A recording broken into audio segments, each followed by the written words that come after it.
বন্ধুরা চলে এসেছি নিউ ব্লগ নিয়ে। সকাল সকাল ঠিকাদারে এসে সবাইকে ঝেড়ে চলে গেল, পুরো মুড অফ। তারপরেও আপনাদের জন্য ভিডিও বানাচ্ছি। এই এক মিস্ত্রি এই লেভেল পাইপ নিয়ে টানাটানি করছে, নিচে একটা লেবার আরেকটা লেবার লুকিয়ে গেছে ব্লক দেখে, আর আরেকটা লেবার এদিকে মশলায় নাকি পিসাব করে দিয়েছে। ঠিকাদার এসে পুরো সবাইকে ঝেড়ে দিয়ে চলে গেল।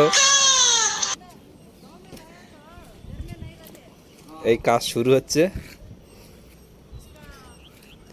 বিদেশে এসে এত চাপাচাপি কাজ দুদিনে এত দূর ঠেলে তুলেছে। 3 দিনের মাথার এই উপরের ঢালাই, তৃতীয় লেবার এই পিসাব করে ফেলেছে, এই যে দেখে নিন আপনারা। আর ওদিকে সিঁড়ি রেডি হচ্ছে, রেডি হয়ে গেছে অলরেডি। আর আমাদের এই হেড মিস্ত্রি আপনারা দেখুন। স্যার আপনার কিছু বলার আছে? আমার কিছু বলার নেই। আচ্ছা সে দেখো, সবাই সবাই লাইক কমেন্ট শেয়ার করে দাও। এটাই। Thank you.